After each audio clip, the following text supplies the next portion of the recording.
Disfruta este espléndido espectáculo con el Ballet Folclórico Nacional Outlands. And he said, everyone who is found will be thrust through. Everyone who is captured will fall by the sword. And if that does not speak to you, my friends, then perhaps it should. Magno Sorteo de Navidad. Este 23 de diciembre. So I says to him, you think that's a sombrero? Have a look in my truck. Oh dear. Now, that's enough silliness for the time being. Now, I'm afraid to say, looks like old Cody Mike here's gonna have to cut his show a little short today, I'm afraid. Duty calls. Outside duties. But don't you worry, my assistant here will be looking after the little pups and making sure they's got enough food and cuddles, and I've got a real nice mixtape lined up for y'all. The very best southern country and rock you could ask for. But while I still got you here, just a quick word of warning to the wise. Sometimes the right thing to do when you've made a mistake is to just hold up your hands and say, God, shut the fuck up, prick. Okay. All right.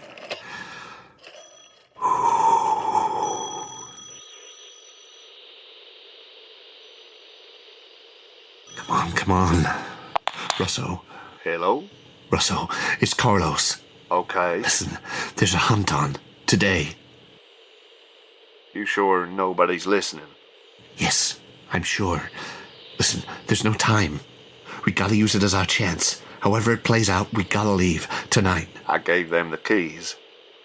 Them fellas they're chasing. I shouldn't have done.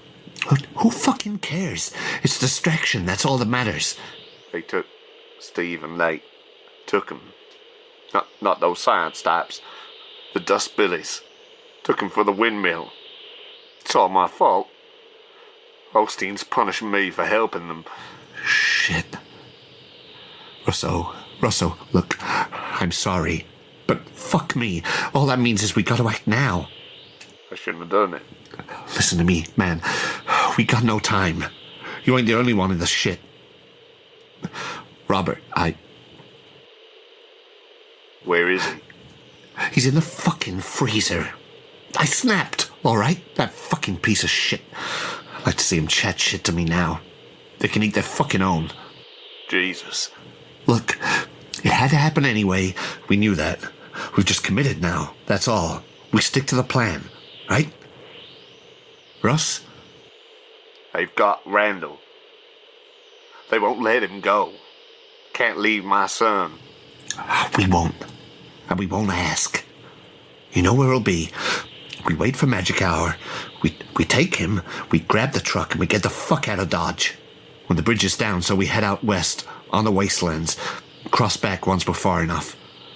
Okay. Listen, it's now or never, Russ. I know. So you in? Yeah. Right, good. Wait for my signal. Got it. Fuck.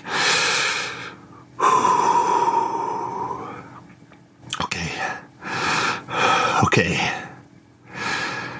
Let's get the fuck out of here.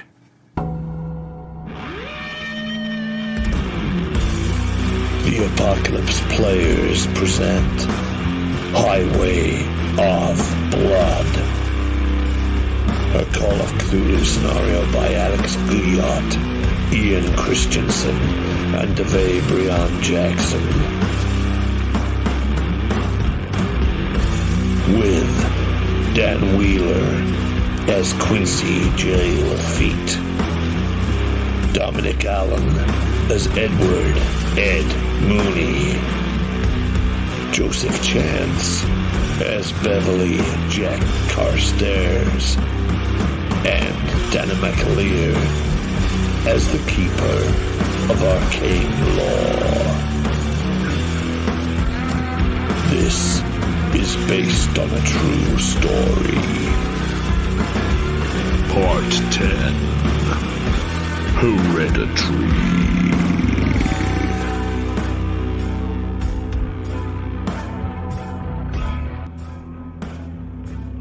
So, I guess it's a sort of decision as to, do you reckon you can fight your way out? Or do you surrender? Or do you try and run and hope that they keep playing with you? I think I see Lafitte pick up. Maybe he doesn't pick it up, but maybe I see what he's looking at, and he's looking at this. Probably a bit too hot to pick up, but there might be a reach towards it, or something. Yeah. This beanbag, and he sort of looks at it, and I look at it, and there's panic in my eyes, and because I've already had this realization, and I'm thinking like a sportsman, and I go, say maybe we should parlay. Must be something we could get for you boys. Must be something maybe you could do for us. What do you say we talk this over? What do we say Reverend Osteen might be interested in talking this over again? I look insane when I say this. I think the two of you realize that I am right on the edge of sanity as I'm saying it. Yeah. Sure, you all probably look slightly insane, but you're maybe on the verge. And I say in this voice that suddenly sounds... Ed's just inside out. My voice suddenly sounds very, very different. And I go, hello. Yeah. Well then, what do you say? Why don't we parlay, friends?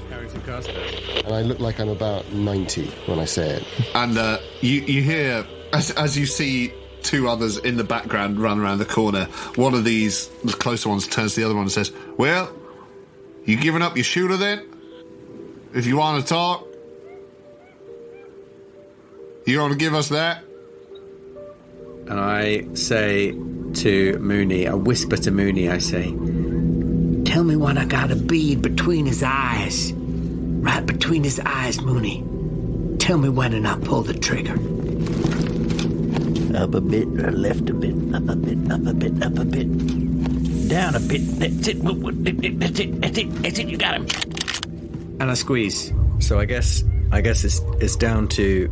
Keeper of the Texas Highway. Imperious legal leader, a glorious leader, to tell us how on earth we roll for this combined shot. One of you does the 10s, the other one does the 100s, with a penalty die. Just not a bad idea. That's quite close range, though, isn't it? So I'm going to argue against. I'm going to argue for a bonus die to cancel out that penalty die because we're so close. Yeah, I mean, I'd say that's. I would say the same because you're point blank. Yes. So although it's two of you operating a gun, you also gave it at least a round aiming. Yeah, exactly. While Jack was conversing, so I think it balances out. So let's kick off with that, shall we? Whew. So a penalty and a bonus die cancelling each other out. So it's a straight. Yeah. And I guess the question is, who rolls and against whose skill? Oh, I see. Well, who's holding it again? Well, I'm holding it. You're holding it and he's aiming. He's aiming. My instinct would be, what's the most important part of using a gun? Is it the aiming or the pulling the trigger? My instinct is that aiming is more important, but... therefore, that's where you get the penalty, which is now... I'd fall back on a mechanic. Get them to roll luck. Oh, as in, like, to see which one of them it is. Opposed luck roll. See which one of them takes the pressure. Oh, yeah, no, that is better, actually. I don't know, I mean... You're cool. Let's do an opposed luck roll to see which one of you's skill we're using to see if this is a successful shot. Oh, this could be horrible, because one of us is going to roll a really high, low score, and then that's not going to be the shot. Yeah. Or maybe... Or I suppose if you win the luck roll, then you... Well, basically, we want it to be Ed Mooney, don't we? Probably. Or maybe... if you're lucky, Quincy, maybe it's Ed. What about... I don't know whether this is... I don't know the maths of this, but what if we both get a bonus die, but we both have to succeed? We both roll and we both have to succeed. Oh. Something like that. I love that we're starting at this... Minigame. It's a minigame. How does assistance normally work? It's normally one person rolls, but if someone's assisting, you get a bonus die. But this isn't the sort of help. Well, but we were trying to work out which was assisting and which was... Because basically it is that, but it's like... which. It's more like interfering. Quincy is assisting the more skilled would be helpful. marksman, surely. Ed is the skilled marksman. Ed's got the higher So Quincy is... shotgun. That's true. He's telling me what to do. He's telling me where to put my hands, and he's telling me where to I pull think the that triggers. makes sense. Yeah. So I think it is. So we'll say penalty cancelled out by point blank By bonus. and aiming. Yeah. So it's Mooney rolling, right? It's Mooney for the corner. Or maybe it should be me rolling against Mooney's stat. Do you know what? I'm up for you that. guys decide, because I'm happy with any of those. Either way, you're fucked. No, I'm joking. We could do an average, like a kind of blood pressure monitor, like average successes over a number of different tests. Yeah. Oh, I don't know. Kicks up. I might have been doing too much work. I was happy with that. I was happy with either of those. I'm happy with either Ed rolling or... Fuck it, let's be interesting. You roll Ed's skill. Okay, and then the question like is, that. who's allowed to spend their luck when we Yeah, fail? exactly. And we'll come to that when we come to that. What is your shotgun skill? 55. Come on. Great. Okay. That's what we're talking about. Okay, that's good. That is good. All to play. 70s. It's all about... The 1970s is all about shotguns, isn't it? Well, that's fine. I've rolled a 63, so I can definitely spend the luck if. But one thing we should check: which shotgun have we got? Yeah, I assume we've got the one. This is the last round. Pretty sure you fired another shot. So we've got the double-barreled one, but with the one round left, which is the good round, because we've been firing salt.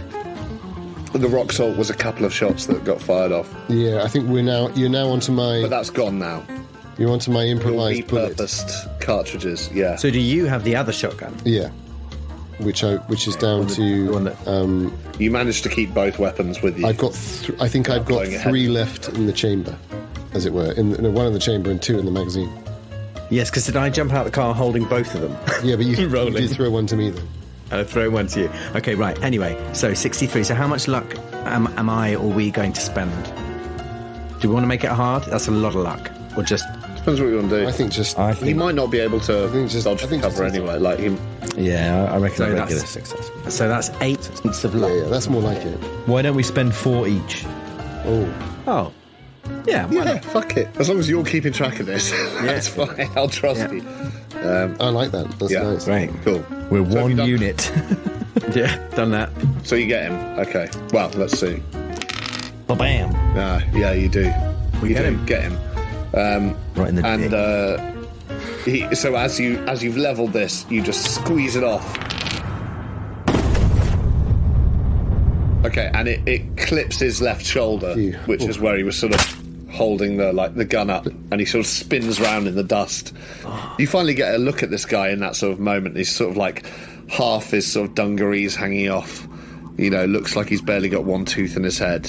You realise his head looks quite swollen as well. And there's only strings of sort of hair hanging down. You just get that in a snapshot as he sort of whirls around. And he used to be so good on the banjo. 9 in total for me. 10 in total for me. So that's 19 points of damage. 19. So, so in actual fact, you get the same snapshot of him whirling round, the sort of left-hand strap of his dungarees flagellating his back and his weird swollen head, and he goes, "Ah, Jesus Christ!" And as he falls, you see like it's actually gone up under the armpit and sort of like blown away a huge section of the side of him there. Yes. And you can see like ribs sticking out and like a spurt from under the armpit.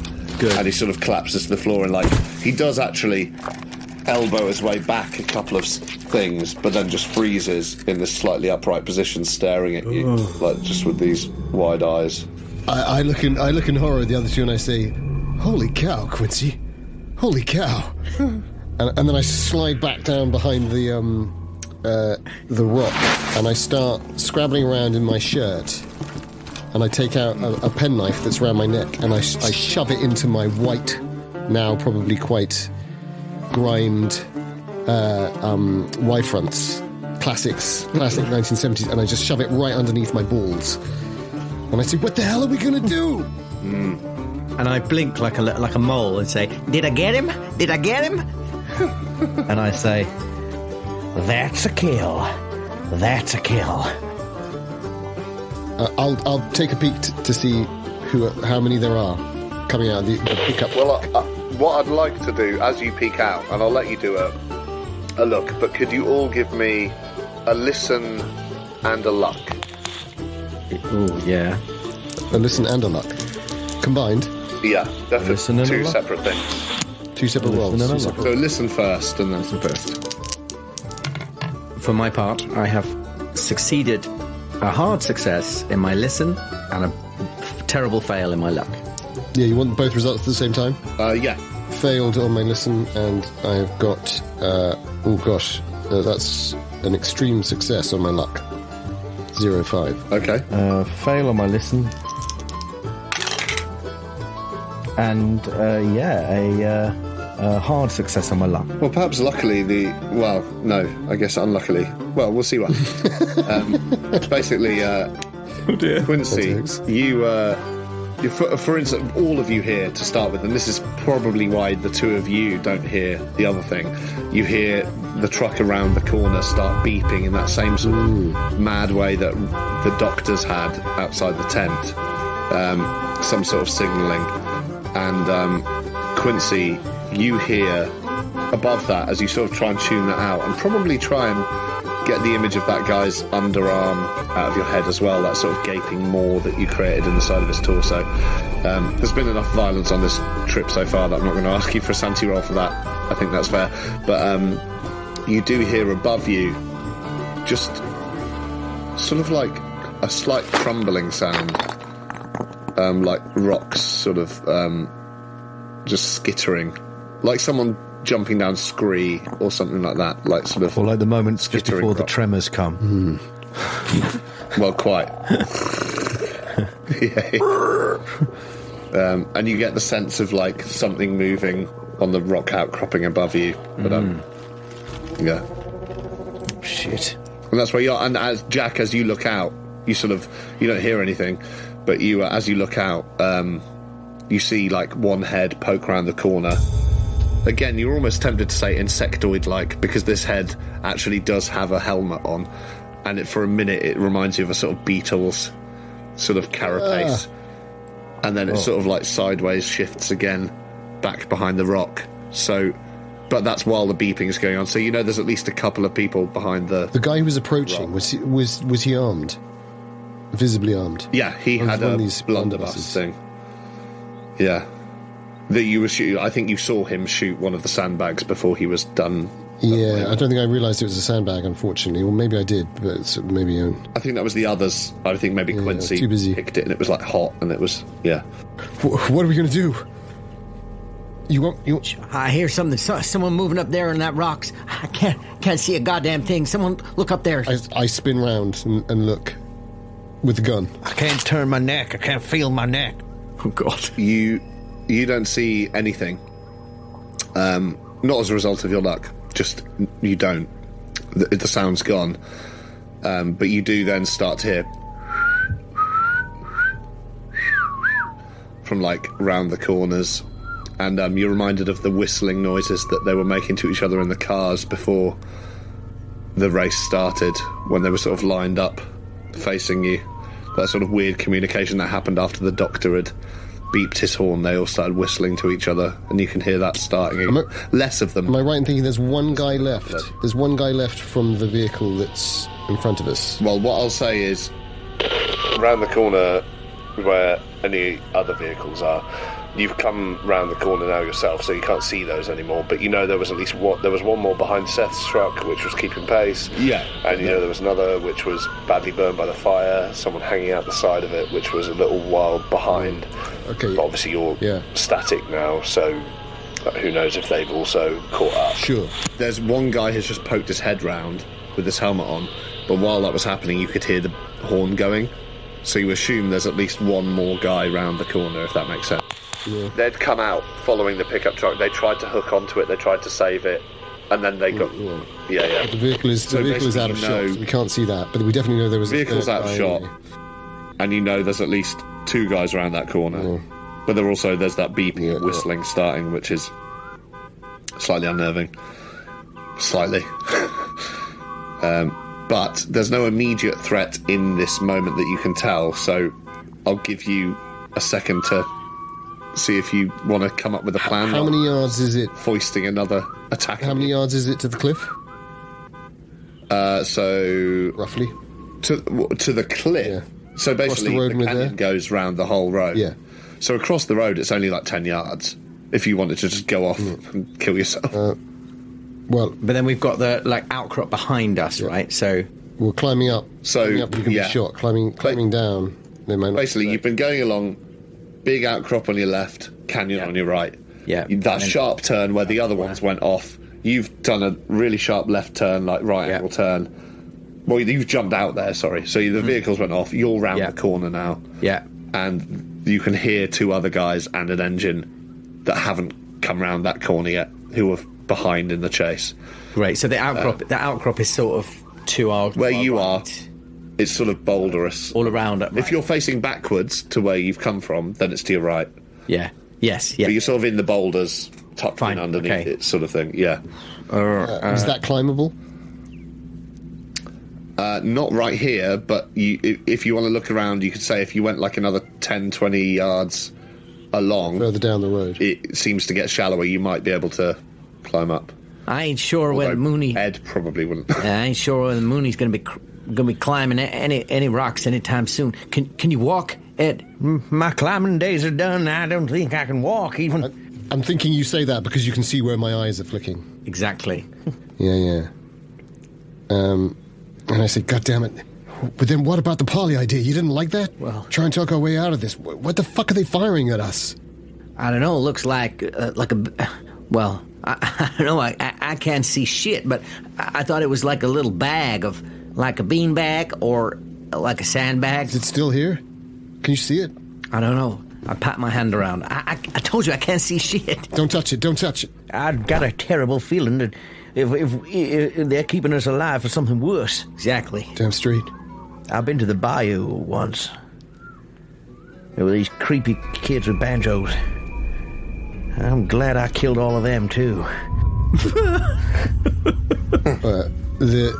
And now the pappies are here to take vengeance. If there was I any, can pretend I didn't hear that. if there was any colour left in my face, it definitely drains as I look at Ed Mooney in absolutely perplexed horror, and I say, "Can you see it? Can you see the It was self-defense. projectile? They was taking their dungarees off. Is it there, Quincy?" I look around. I think I'm not completely blind. I just have... Oh yeah, of course. distance vision. Shit, he can't see.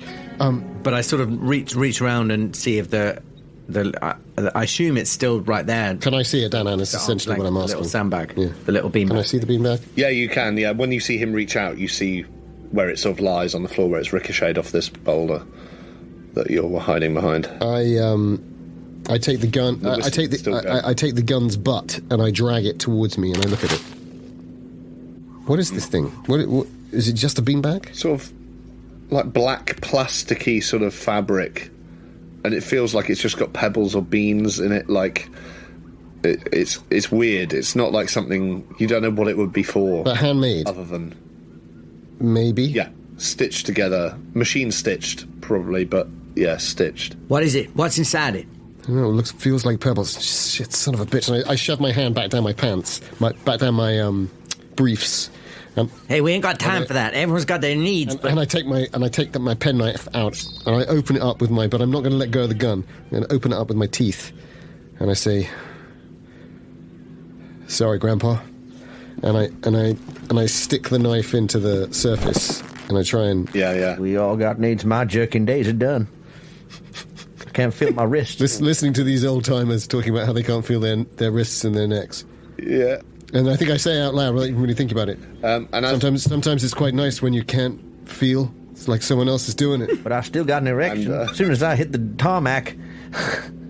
What's that about? As you sort of split it open, all these sort of ceramic pebbles spill out. These sort of white ceramic pebbles, like just cast sort of pottery sort of thing. They're just stones. Them's are like the things you use in bacon.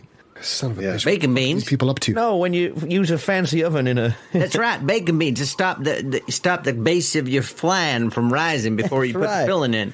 They're called bacon beans. I close it. As the sound of them spilling onto the rocks and all your voices saying bacon beans, you hear another rustling. And Dan, could you do me a dodge roll Oh Christ! Instinctive. relating to your failed? Yeah, no, that's not worked out well for Here's the me. whoosh. So, as you're distracted by this sort of auditory cavalcade of bacon beans, all these sort of pebbles spilling out of the rocks. You look up and you see a dark shape coming towards you very fast. And could you roll me a d4, please? Oh, God. Yes. I can. Is that all of us? Just Dan? Just Dan. Just Dan, because he failed his last turn, Yeah. Just Quincy, sorry. Lafitte. I think I might die. Well, that's if it's designed to... Well, I mean, I'm definitely unconscious. I rolled a 4 and I'm on 3 hit points. Oh, son of a bitch. Right. So, what the others of you see... I'm dying. Have you got a major wound? Well, no, because I haven't lost No. half of my hit points. Any in that much. I haven't lost half of my total hit points at any one point. You can only be dying if you've got a major wound, so you just... Yeah. Oh, okay, great. But what the others of you see, Dan, you just see... Sorry, Quincy, you just see this shadow. The others of you see a sort of shard of the sort of reddish rock just collide with his head and sort of flatten him to the ground next to you. And this Quincy! welt open up on the side and blood start pouring down the side of his face. I try and shake him with what mobility I have. Quincy! Quincy, talk to me. You're my legs now. I'll try and see who threw it, or what threw it, Possibly or my wrist. how it came down. So you look up and you don't see anything up there. But could you do me a listen roll, the two of you that are still conscious? Remarkable. Hey. Oh, no shit. That's a hard success. Fuck, it's still a fail. No joy for Jack. Yeah, I can't spell Ed, that. as your maybe senses are heightening because you're so fucked.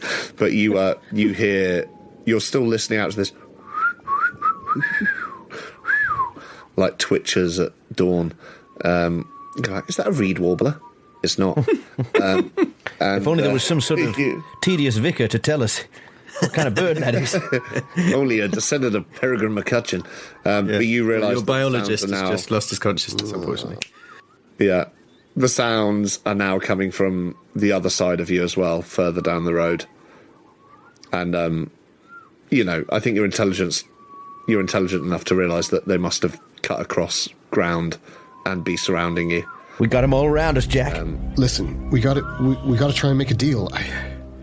Got to try and make a deal. There's two less than there were, but I don't think this is a numbers game we can win. We got to. My dealing days are done. All right, let me. You'll have to do the talking, Jack. Listen, son of a gun, you're still awake. You're going to be all right.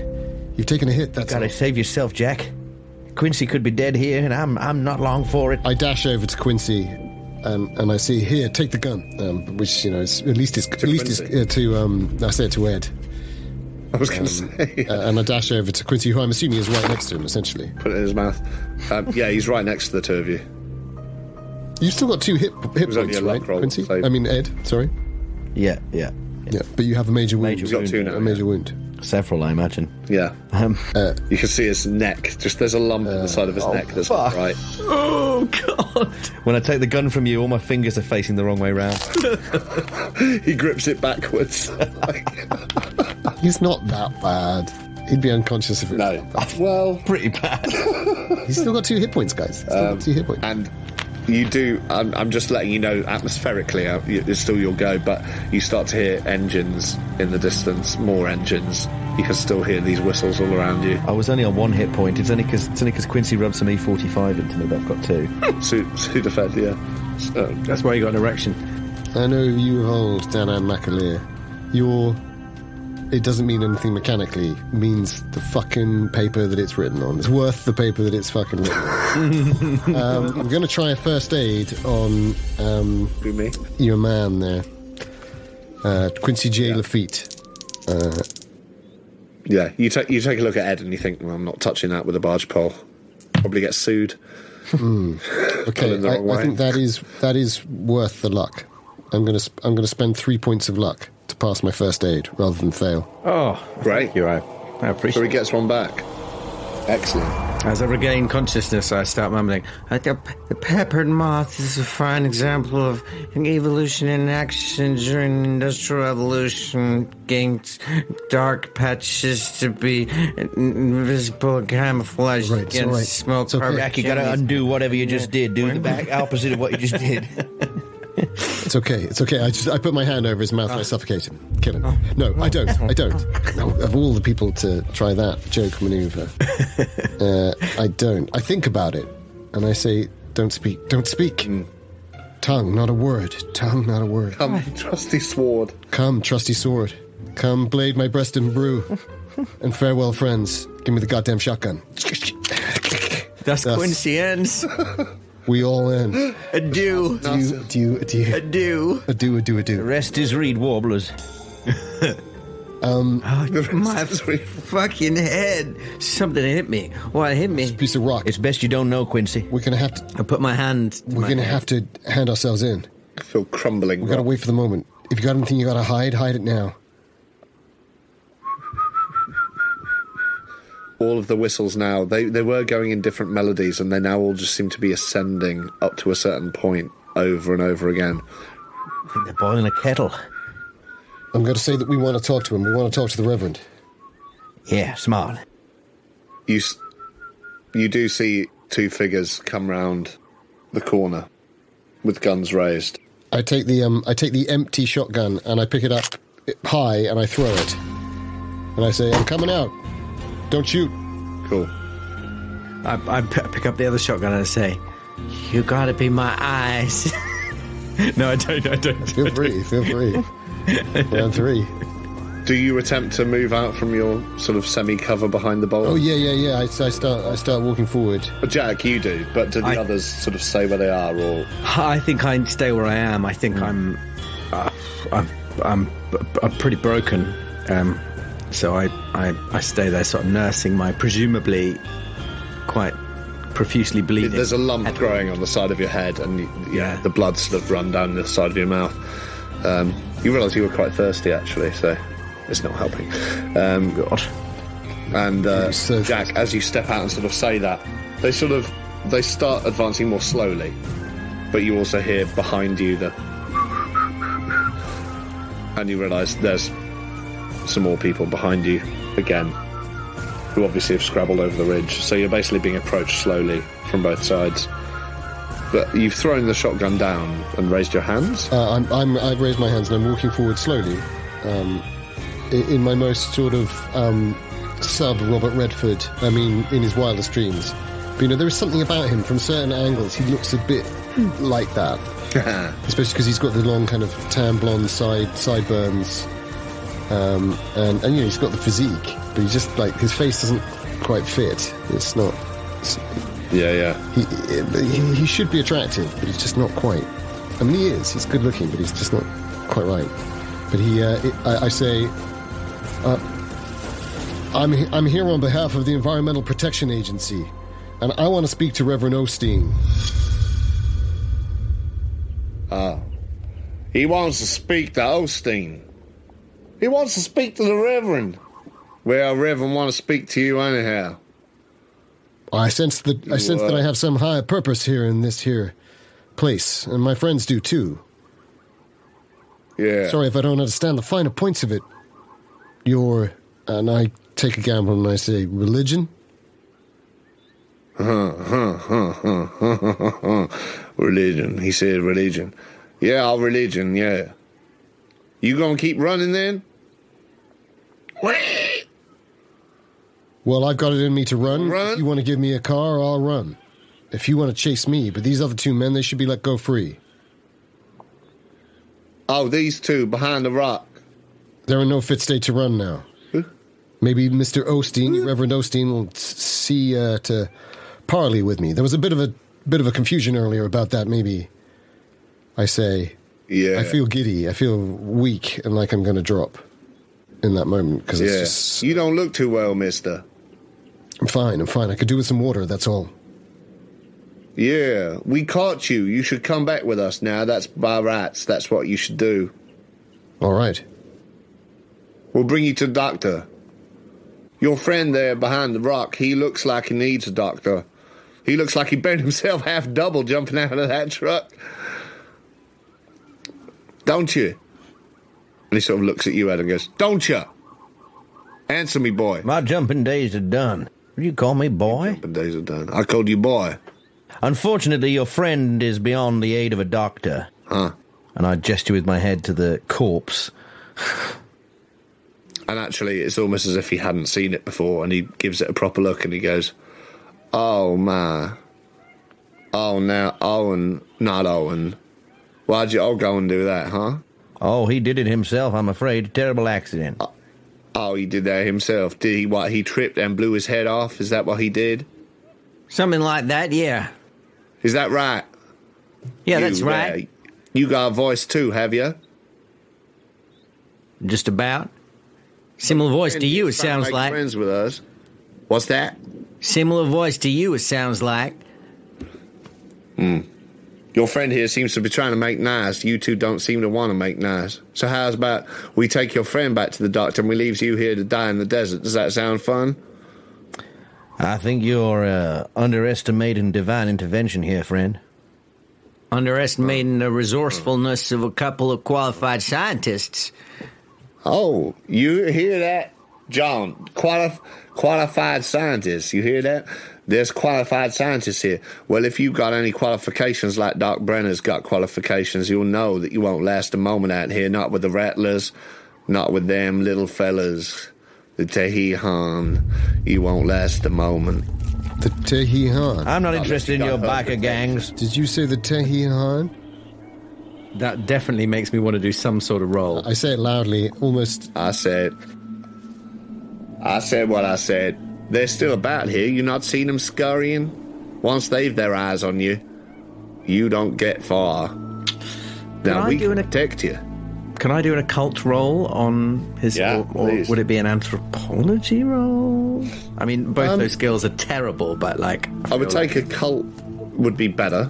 Great, I will roll it. My occult is just the base, it's just 5, but... If I fail a Cthulhu Mythos roll, will I likely lose sanity?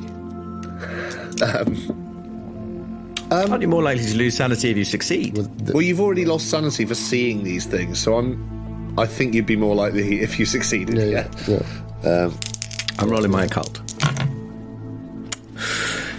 I mean, how helpful is it going to be? Because I could spend the luck to pass that. I mean, how intelligent does this guy seem? I mean, he knows what he said. Well, Tehihan, if I've got that right, it is a thing. It's, yeah, I mean...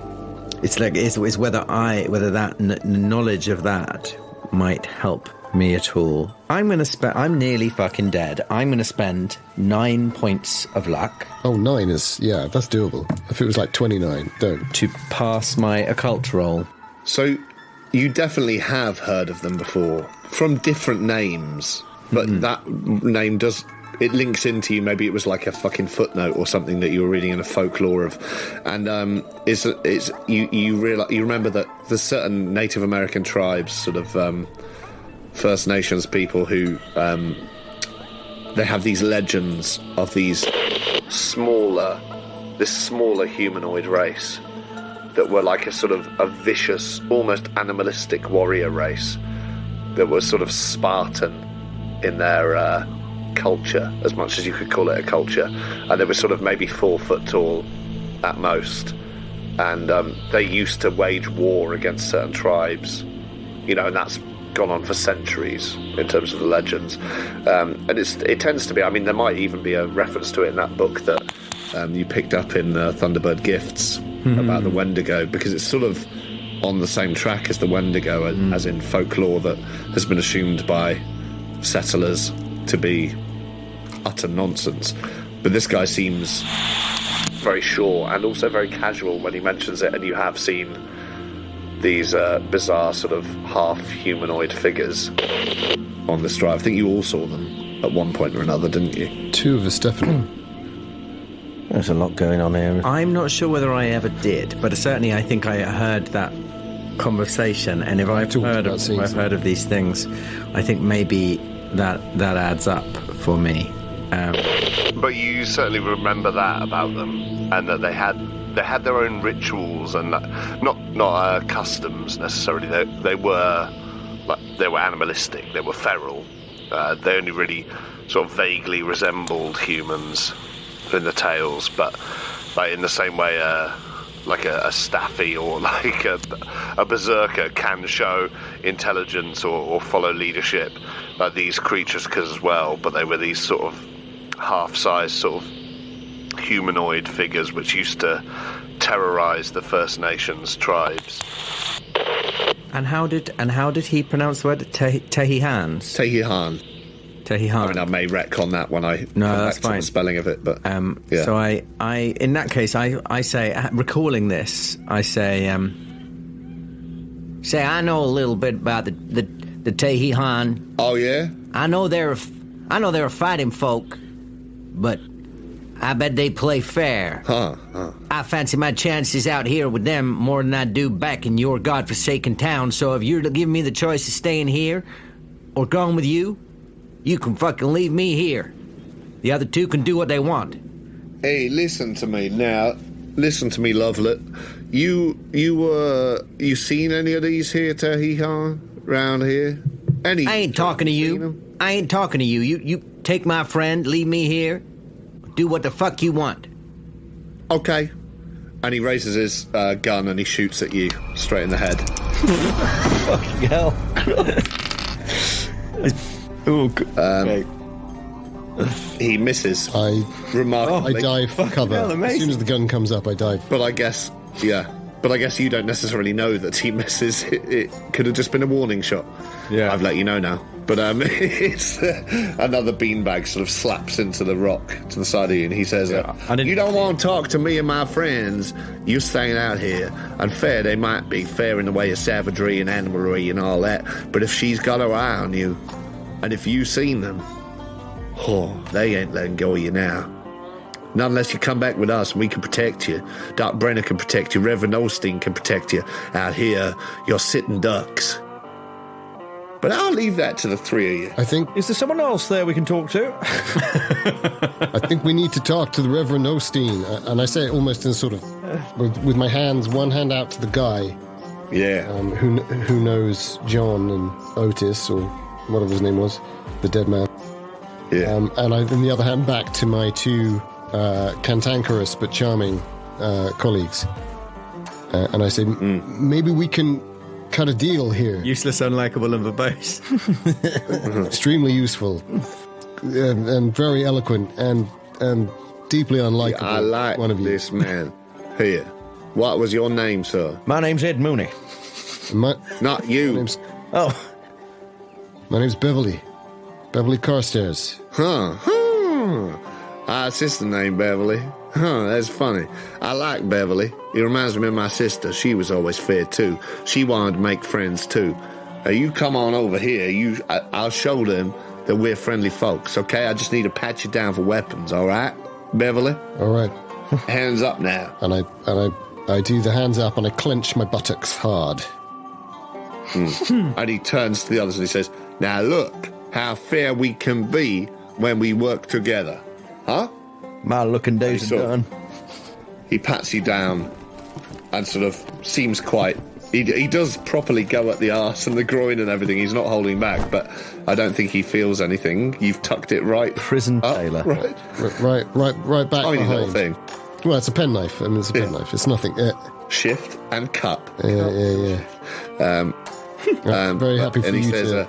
now, boys, come in, we'll pat down these two too, and we'll get them out of here now. And you come back with us, you can talk to the Reverend, you can talk to the doctor. I don't have any authority here, all right? So you want to survive, you don't want these little fellas to come get you, scratch your eyes out. What was your name, friend? Huh? Cecil. Cecil. Your name's Cecil. Why? You got a problem with that? I got no problem with what anyone's called. I just, What's you called? name's Mooney, Ed Mooney. Huh. I'm an old friend of, the chap on my character sheet. I'm an old friend of Jacob Blackwood. Oh, my Lord. Oh. And he sort of stops for a second. He says, boys, we got a friend of Jacob's here. Jacob Blackwood's here. Friend of Jacob Blackwood's, does anyone know her? No one know a Jacob Blackwood? We ain't never heard of a Mr. Jacob Blackwood, but I'm sure you got your friends, mister. I'm sure Well, he he's was mighty certainly impressive. hanging around with you lot earlier. He was speaking to you, Reverend. He was speaking to Doc. What's his chops? Oh, was he? He not come here with you? No, sir. Blackwood? Oh. And he starts laughing to himself and he says, No. He must be one of the faces. I knew it. Oh, they've been fucking with you, boy. Okay. He one of the faces. We got a friend of Jacob Blackwood's here. Let's get him in. Pat him down. And they move over. And if you guys, the two of you by the boulder, they come closer, these others with guns raised, and sort of gesture for you to put your hands up. I try to put my hands up. Well, I think they take one look at you and sort of go. And he sort of whistles, maybe to get a stretcher or something, you don't know, but he doesn't try and move you as you are. Quincy, how are you reacting? Are you going to I stand up. Trust the and obviously. I face him, like nose to nose. I hold my hands out like this as he pats me down. Yeah. And I fucking nut him right on the bridge of the nose. Amazing. Now you know roll my brawl. Army of Potts felt about that kid the whole time. Any opportunity to smack him. Oh. I'm going to spend 2 points of luck to make that a hard success on my brawl. Okay. Well, I got a hard success as well, but attack and resolves. You still, yeah. Unless he was dodging. It's with the attack. Do you want to? Are you dodging or fighting back? No, he was going to fight back, but you took him by surprise. You've got the hit. Do you want to roll damage? Yeah, my damage is not great. My damage is really bad because I've got my You've just headbutted someone with a damaged head. Yeah. Like hitting someone with a water balloon filled with bread. I'm so weak that my damage bonus is -1. Wow, I love it. So D3 -1. I might do no damage whatsoever. It might make it better. It's on the floor. I like Big roll. That's a 6, so that's a 3 -1, 2 damage. Wow. Okay, so he staggers back I like to think I might have broken his nose. his nose splits, and this is the guy you've been talking to. This is Cecil. He sort of staggers back, and you instantly see blood sort of welling up, and you go, Jesus Christ. Hey, listen, a friend of Jacob's here. He ain't too friendly now. He ain't too friendly. And two of the other guys come at you from the side with their guns raised, pretty much point blank.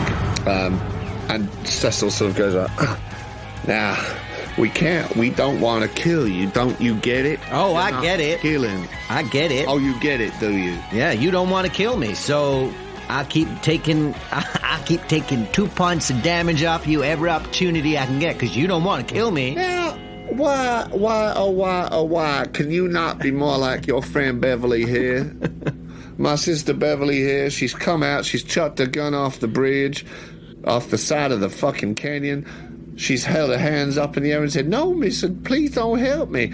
Now, that's all gone. Now, Beverley, you don't mind me talking about you like this. And he sort of brings you over, like, by the shoulder. Says, why can't you just be more like Beverley? And he immediately just puts you in a headlock.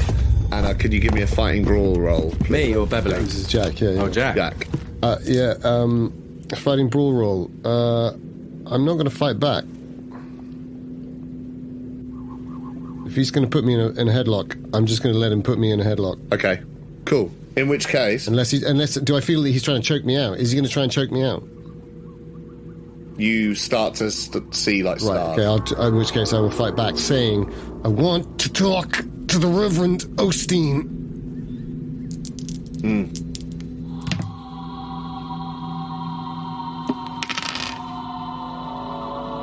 All right, let him go. My brawl is 33, and I've rolled a 09.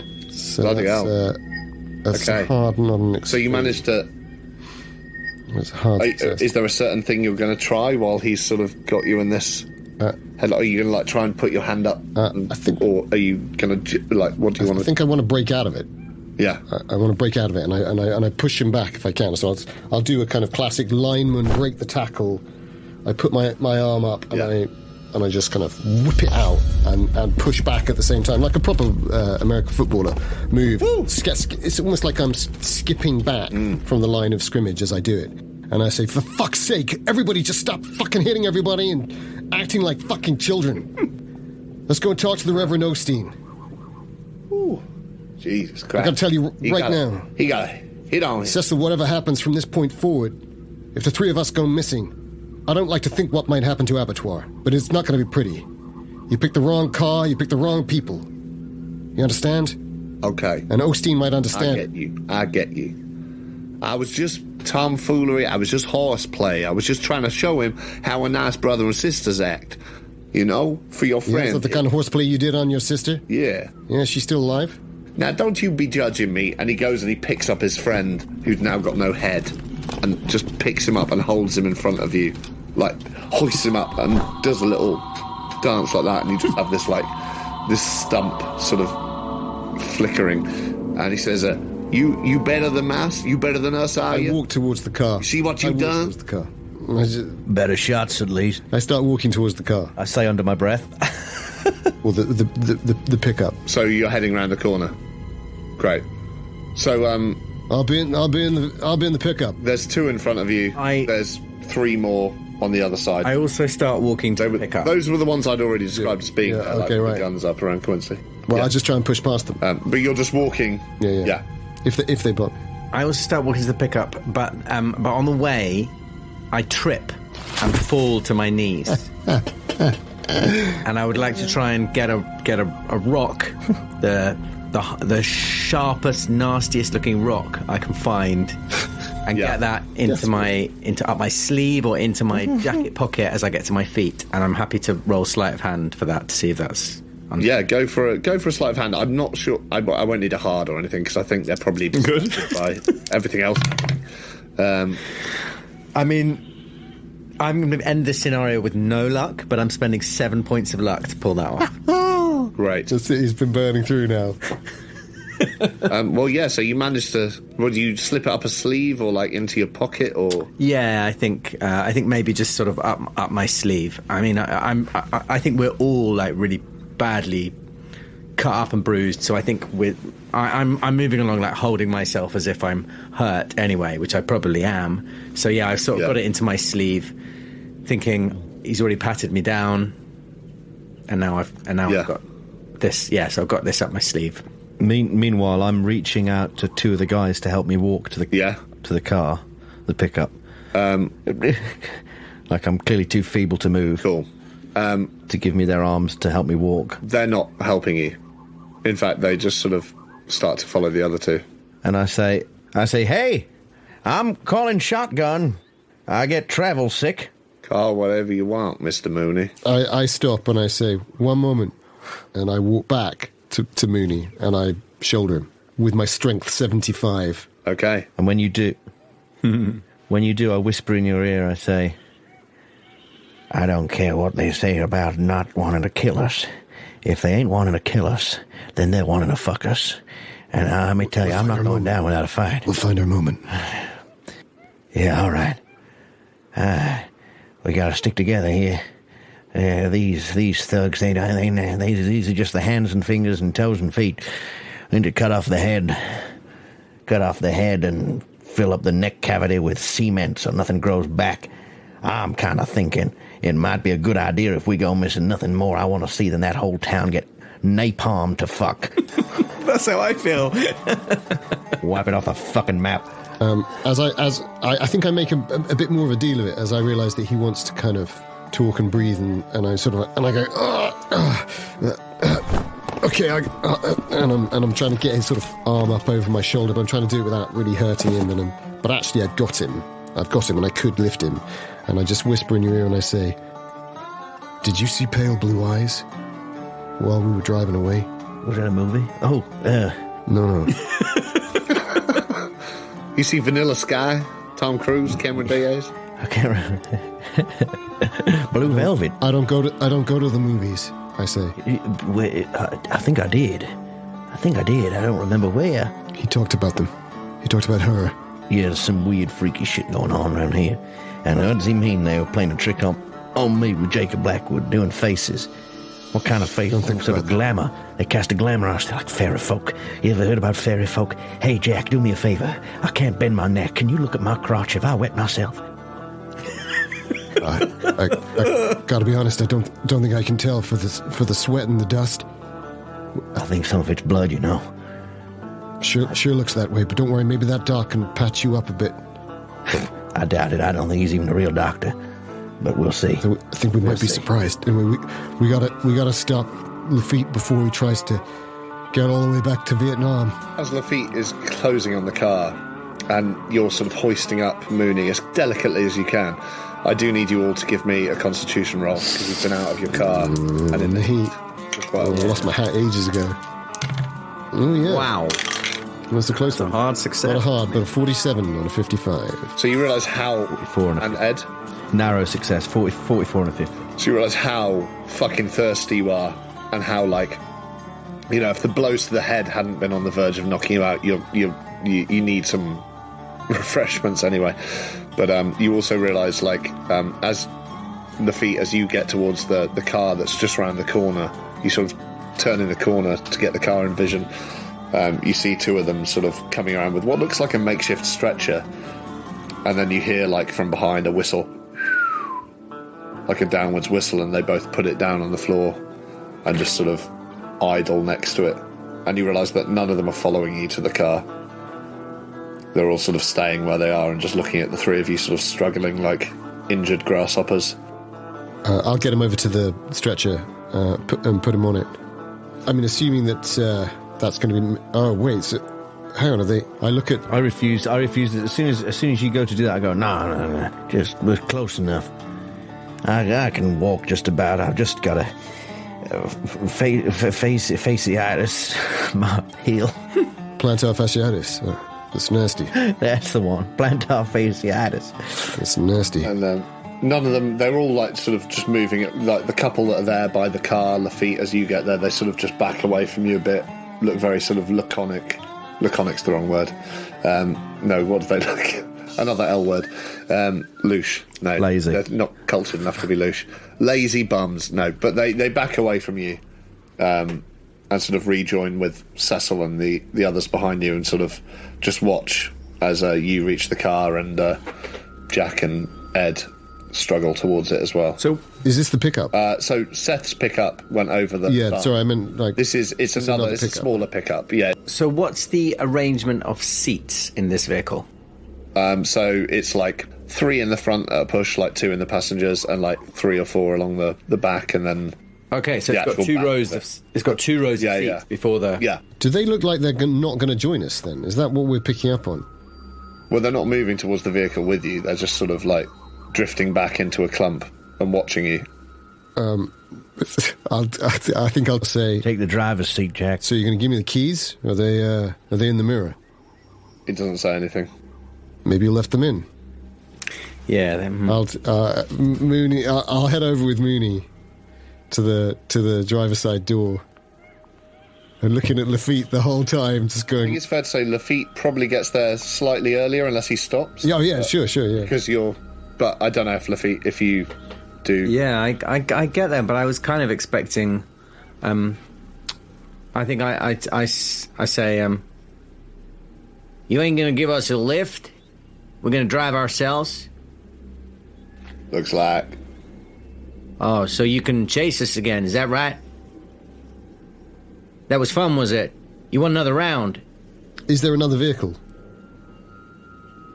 There's just this truck at the moment, but you can hear There were engines and beepings in the distance. Yeah.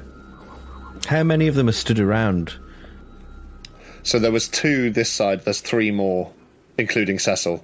So there's 5 in total who are now like sort of just stood watching you by this car. Well, I make one a motorbike off the cliff. Your friend Seth there, I believe his name was, another one of your friends got pulled down the cliff there. Took your driver out there. One with the head, shot your friend there in the shoulder. Someone else. I believe we took out 6 of you, and 3 of us still standing just about. So if you want another round, I'll take another round. What about you 2? I just got a question for you, Cecil. Oh, please, Mr. Mooney, ask me anything. Oh, thank you. Well, in that case, I got 2 questions. The first is the question my colleague, Mr. Carstairs, asked just now that you perhaps didn't hear because you didn't respond, which is, are the keys in the mirror, or are you going to give them to us? And my second question is, what exactly...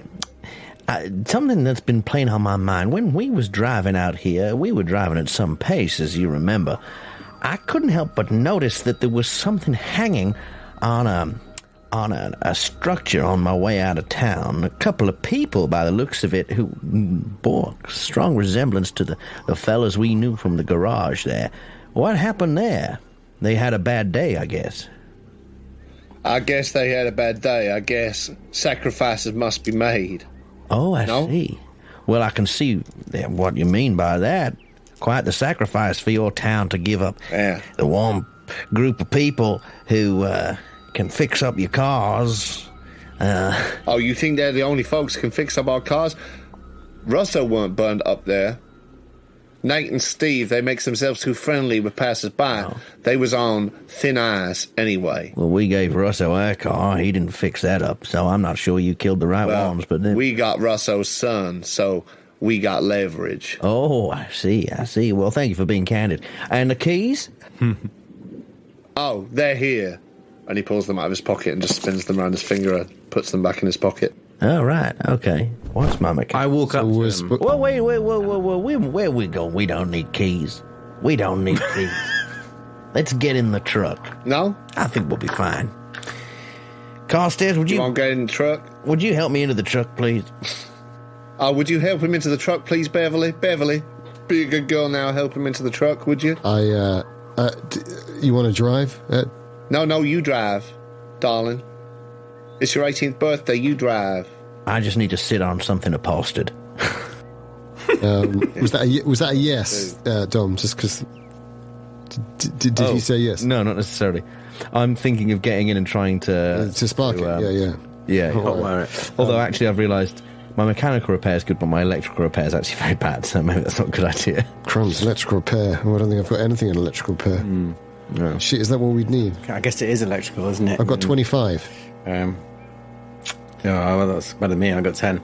I go up to this chap who's spinning his keys around his finger, and I just hold out my hand and I say, "Now what? You care to give me those keys?"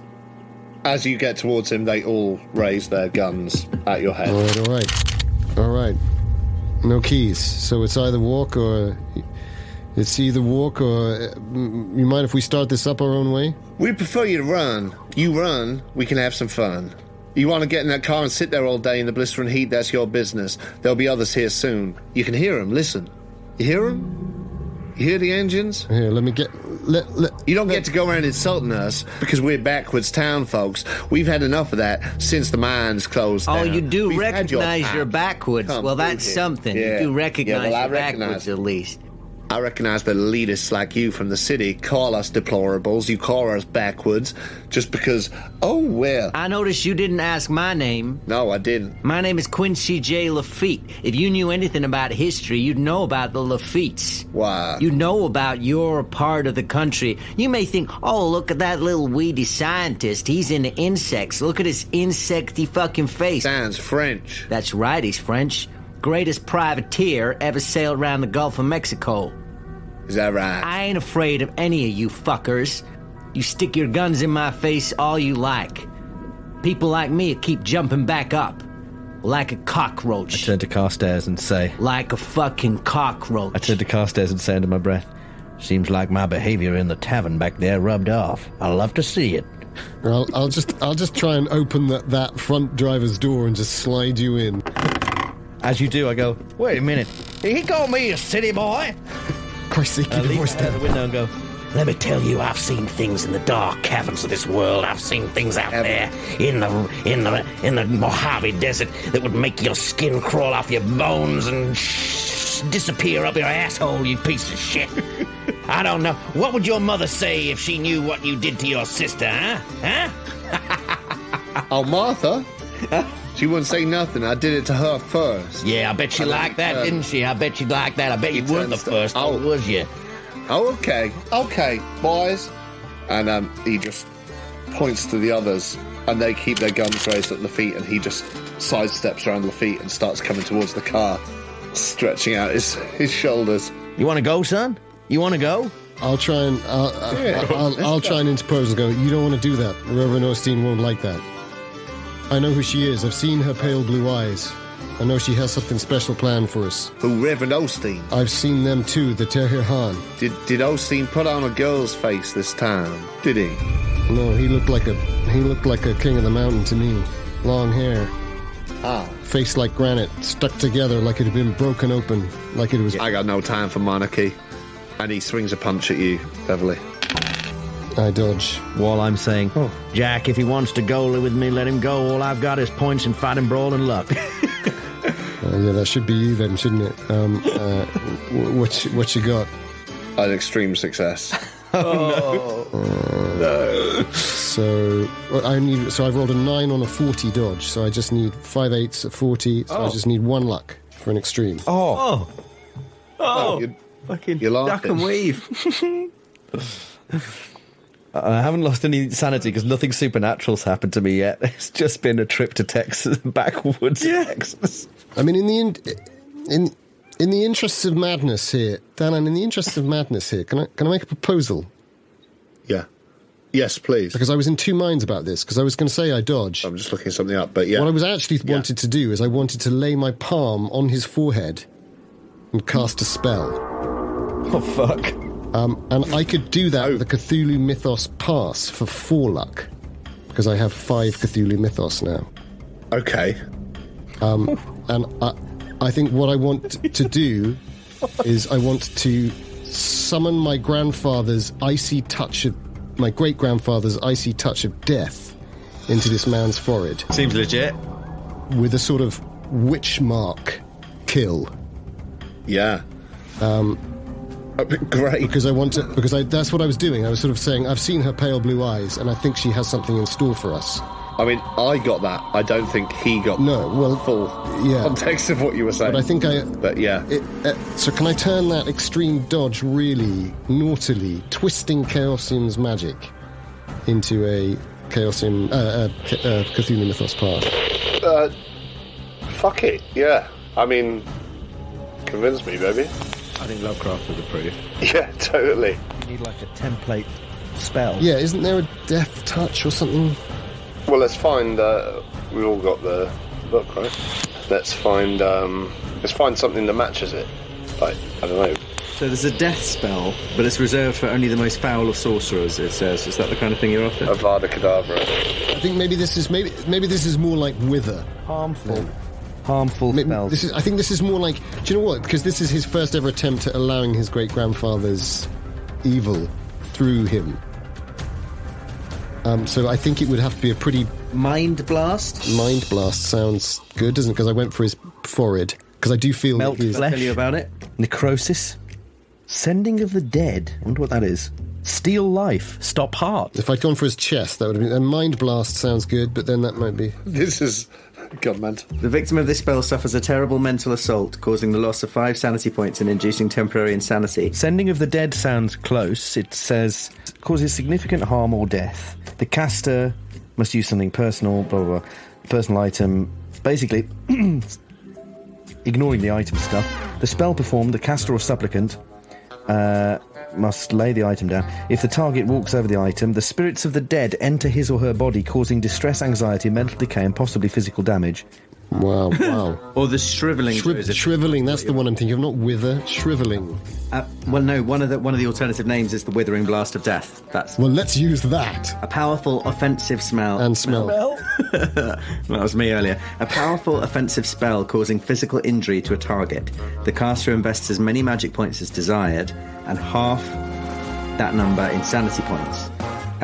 For the spell to take effect, the caster must succeed in an opposed power roll. If successful, the target is subjected to a sudden and terrifying blast of energy, causing flesh to blacken. That's the one. The target loses 1 hit point per magic point invested in the That's spell. the one. That's what did on you in Yeah, I did to my arm. I remember it well. I think that's the one, because that is your basic necromancer's first offensive weapon, isn't it? As far as I understand. As many magic points as desired, that number halved in sanity points. Yeah. So, but the more damage you do, the more sanity you're going to lose. I mean, our keeper hasn't said yes yet. I think because of your background connections, Jack, I feel like it's a fair thing to go with. Damn the darkness. So what is it that you do? I think I dodge very fast and I shove my hand on his forehead and I say, well now, why don't you eat some of the black power of those that fly through the stars? And I shrivel his face. Oh God! I'm gonna try. Are you? So this is a power roll, right? Let's see how it goes. If you melt his orifices, does that mean he'll suffocate? Potentially. We can always cut them back open. These guys seem to like all that shit anyway. Whoa. Body modders. Jesus. And nose piercings. Okay, that is a crucial 37 on a 45 power, guys. I'm not a natural magician. Oh, opposed, right? Is it? Shit the bed. Oh. Spend the luck. He fails. We're on to something. Got him now. Now, yeah. But I think it's more for the display of power that I'm going for, really. I'm not really... So I'm tempted to... I mean, I imagine we're all going to have to do sanity rolls, probably including you. Well, I just go indefinitely insane. I am indefinitely insane. I have a bout of madness as a result. So my question is, it's a bit meta, but I mean, my instinct was to hurt him, but I've only got 9 magic points. Magic points come back really quick, though. They do. Yeah, I think it's like 1 hour or something. An hour, yeah.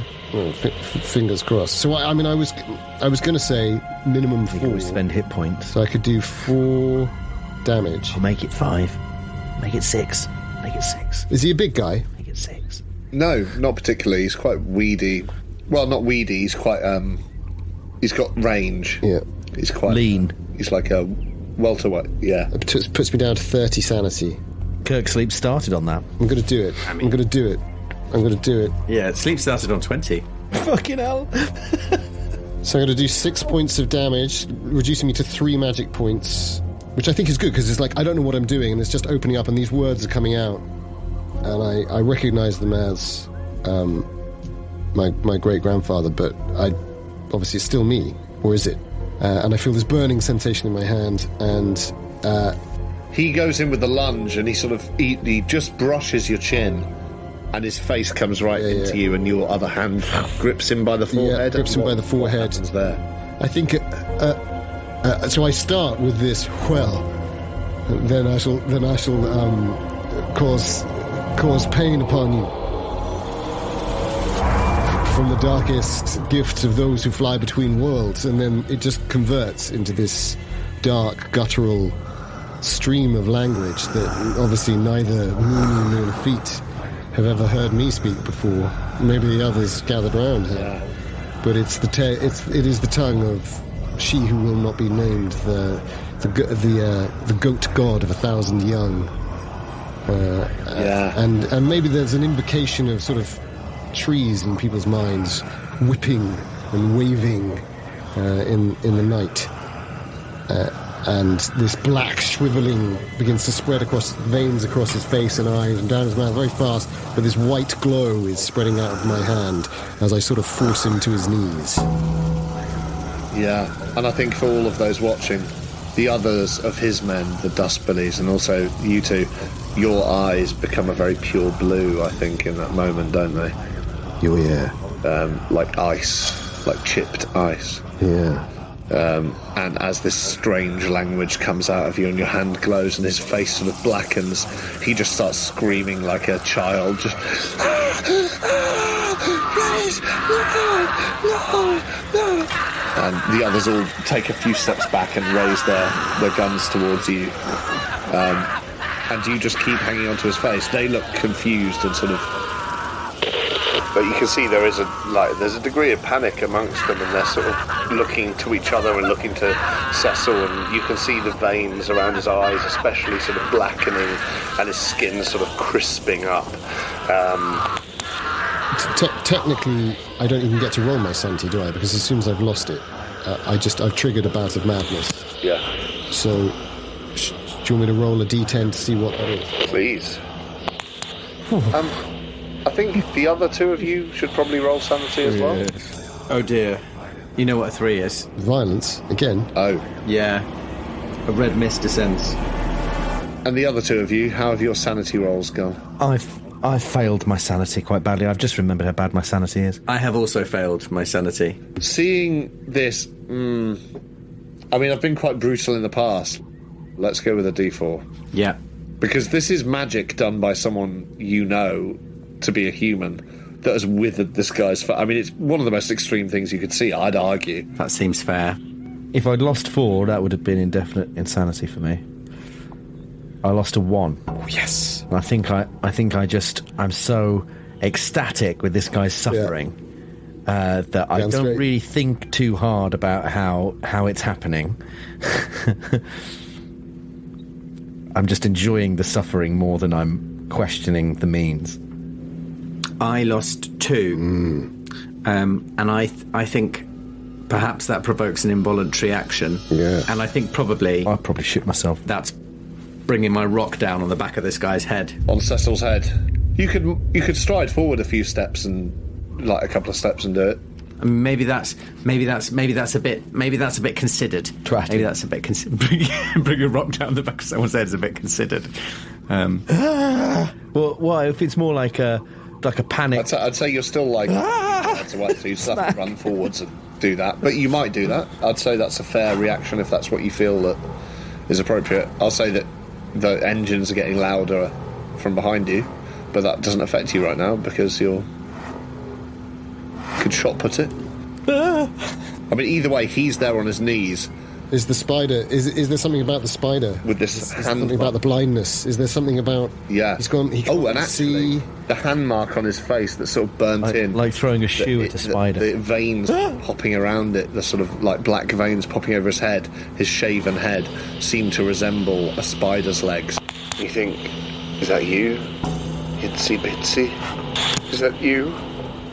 Under my head's face? I know what it is. Because I can't see what's happening to his face, partly because I'm behind him, and partly because I'm fucking blind because my glasses are gone. Sure. So I just hear him screaming, and I see the glowing... because I don't see exactly what's happening with Beverley's eyes, but I see something weird happening, and I said, I just start yelling... You see what happens when you mess with the descendant of Jean Lafitte, the privateer. You don't know what darkness you mess with. You don't know what power you're confronted with. And I do this to all of the surrounded people pointing their guns. And they all look panicked and sort of look between each other, and Cecil's just there, kneeling, sort of blubbering like a child, still alive, but clearly just like fucked in the head, just like snot bubbles running down his face. He just like he's been reduced to a toddler, like a screaming toddler. And the others of them, as you hear these engines roaring behind you and getting closer, as you're doing this massive speech to the crowd, do you see what happens when the god himself does this thing? One of them fires at you, and then they all fire at you and Joseph. And you're welcome to try and duck for cover if you'd like. But there's 5 guys shooting at you in this dramatic moment. Yeah, how does that work? Would that... Yeah, so because I suppose if they're electing to fire now, is that a new round? Yeah. That's a new action round. It's a new... So I would say you get to, order, regardless get of sanity, you can... Yeah. I mean, my dex is extraordinarily good, but I am blind. Mine's 85. We are the most glasses, dexterous and you're group we've ever been. I'm 70. My dex is 80. But they've all got extra for guns, right? Is it? I mean, like some... And they're very close. Some people don't get 85. 85 is pretty fucking fast. Yeah, but I mean, if I'm surrounded at point-blank range with a bunch of people with guns... If it's realistically... Might all be beanbags. It might all be beanbags. I think they probably are all beanbags. And I don't think I'm going to even attempt to dodge. I'm in the midst of an involuntary action. What will be, will be. Well, I'm pitching here, if this is a new round, has his involuntary action passed, Danann? What will be, will be. That's my ask. Ooh, yeah, I guess in my head, narratively, we were mid-involuntary action, but that's not really fair mechanically. So I'd say you can choose to sort of realise mid-sermon. Maybe you've reached... What do you say? What's the end of your sermon? Do you see what you're saying to them in reaction to Jack's godlike sort of punishment of this leech, this maggot of a hillbilly in front of you? What's the end of your sermon? This is what happens when you do not pay attention to the history of your culture and your people. The privateer Jean Lafitte ruled this coast. He ruled all the southern states. Yeah. I mean... And his power has come to wreak chaos upon all of you. You fear the little men who run the hills. You know nothing of the power beyond your imagination. And at that point... And then they all shoot me in the head. Yeah. So what you feel is, as you finish this sermon, you feel like you've imparted something, some powerful thing, and you see this blubbering wreck on his knees, and you see this person that you thought you knew, Beverley, Jack Carstairs, in front of you, still with his hand outreached, not touching the person anymore, but the remnants of a glow fading through the back of his hand. And maybe he flashes his head, but I don't know, maybe he flashes his head back towards you, and you just see this glint of, like, ice blue eyes, and then this blackness just clocks you across the head and you fall to the floor. Now, Jack, what do you do as you realise there? There's nothing that I realise. My bout of madness has not been met yet. Yes. But in this action, I will be in my first round of my bout of madness, and there's no way that I would try and do anything other than kill this man. I think what you see is the hand pulls back, and the first one hits me, and my left hand reaches out, and my thumb is going to go into this thing's eye. This guy's Cecil eye. Just weeping in front of you as your thumb nears the socket. Yeah, and the other one just hits me square in the face and knocks me off my feet and knocks me unconscious. And as you hear these engines roaring and getting closer behind you, Ed Mooney, you're still basically incapacitated. You feel healthier than you were, but you basically can't move. You're still you're in the truck, you're on the passenger seat, the door's still open, and you can hear these things getting closer, and you witness this happening, and then you witness this barrage of these people just letting loose, and you see both your friends go down to the floor. And in the aftermath of it, there's sort of just a lot of heavy breathing and whispering, and Cecil's still there on his knees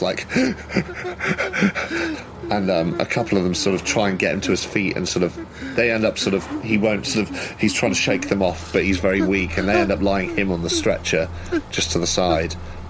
And then you hear a groaning, and you see a mound sort of pushing up in the dirt, just gradually, and you realise it's Seth, the Burns guy who had buried himself in the mud.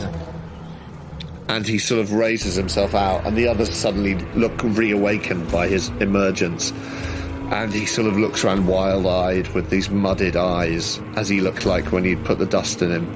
And he looks down to the two prostrate figures on the floor, and he looks up to you. And he sort of makes his way towards you. And I flip him the bird.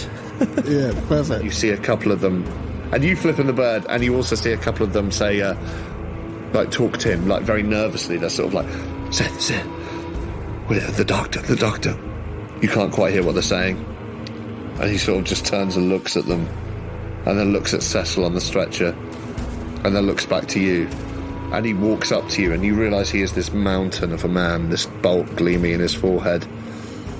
And he just opens the car door and leans down, and he just plants a kiss very gently on your forehead.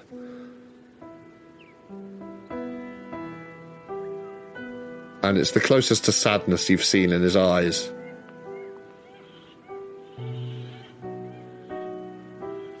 And then his hand just strokes down, closes over your nose and mouth.